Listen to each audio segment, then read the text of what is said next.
पितृपक्षात प्रत्येकाच्या घरात बनवली जाणारी आवडतीचा पदार्थ म्हणजे खीर। आज आपण हीच खीर 20 ते 25 जणांसाठी कशी करायची ते पाहूया।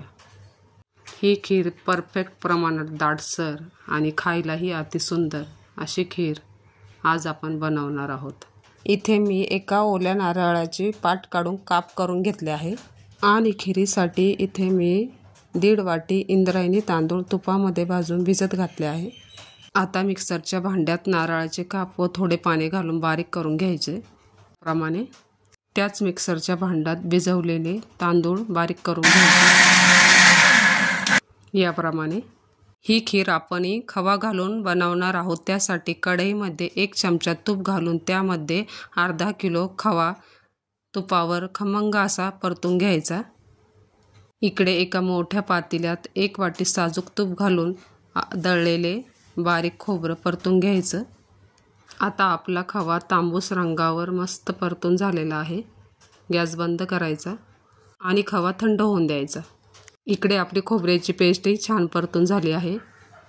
इथे खीरीसाठी 50 ग्रॅम पिस्ता, 20 ग्रॅम मनुका, 50 ग्रॅम काजू, 50 ग्रॅम बदाम असं घेतलं आहे। हे सर्व यात घालून खरपूस असं भाजून घ्यायचं। त्यामुळे खीर खाताना हे सर्व ड्रायफ्रूट छान लागतात।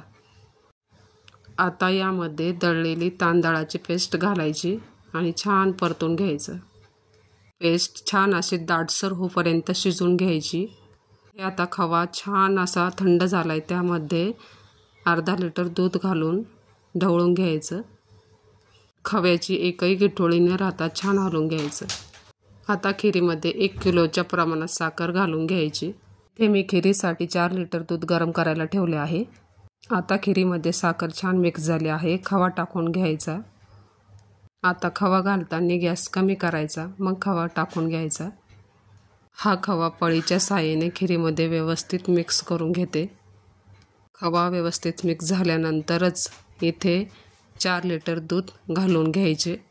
हे सर्व व्यवस्थित हलवून यामध्ये 1 चमचा जायफळ, वेलची, सुंठ पावडर घालायची आणि व्यवस्थित हलवून घ्यायचं। हे बघा, मस्त अशी आपली 20 ते 25 जणांसाठी खीर तयार। तुम्हाला पण ह्या प्रमाणात खीर बनवायची असेल तर नक्की करून बघा। मस्त अशी खीर तयार होते। इथे आपण खवा घातलाय त्यामुळे खीर रबडीप्रमाणे छान लागते। व्हिडिओ आवडला असेल तर चॅनलला सबस्क्राईब, लाईक आणि कमेंट करायला विसरू नका। बाय।